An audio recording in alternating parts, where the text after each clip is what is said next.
بسم اللہ الرحمن الرحیم۔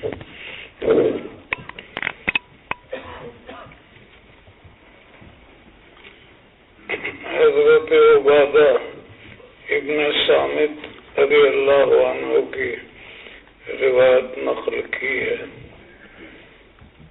اور بتلایا ہے کہ یہ بدر کے شرکاء میں سے ہیں اور لیلۃ العقبہ میں جو 12 نقیب آپ نے مقرر فرمائے تھے یہ ان میں سے ایک ہے۔ اور ان رسول اللہ صلی اللہ علیہ وسلم قال وحوله عصابۃ من اصحابہ۔ یہاں یہ بات آپ ذہن میں رکھیں کہ ان رسول اللہ صلی اللہ علیہ وسلم قال وحوله عصابۃ من اصحابہ میں 2 قالا ہیں۔ ایک قالا تو یہاں مذکور ہے اور ایک قالا مذکور نہیں ہے۔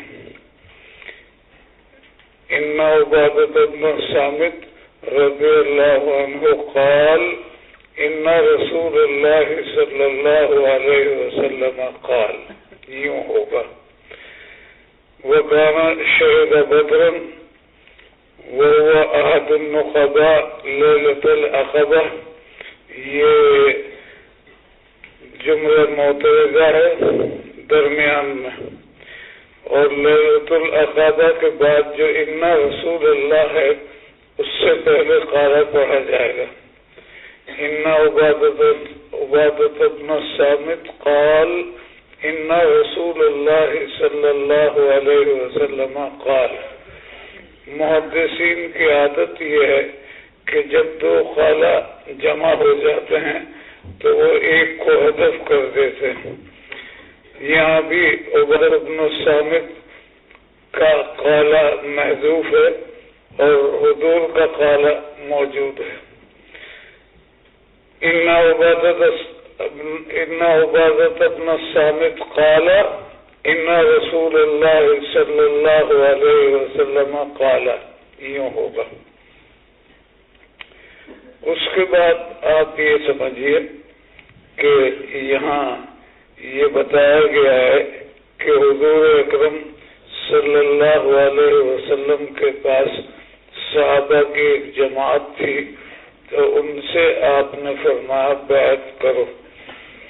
یہ ہم آپ کو پہلے بتا چکے ہیں کہ اول مرہ میں جب انصار میں اسلام کا آغاز ہوا تو 6 آدمیوں سے ہوا۔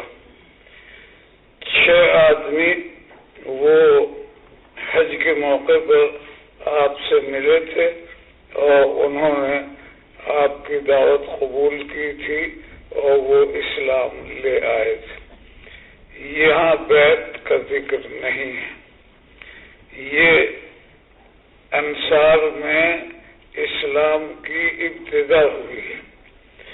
اس کے بعد اگلے سال 12 آدمی آئے، انہوں نے بیعت کی ہے اور یہ بیعت عقبہ اولا کہلاتی ہے۔ اس کے بعد اگلے سال تقریباً 70 آدمی آئے اور پھر وہ ایمان بھی لائے ہیں، بیعت بھی کی ہے۔ اس کو بیعت عقبہ ثانیہ کہتے ہیں۔ بیعت عقبہ اولا میں جب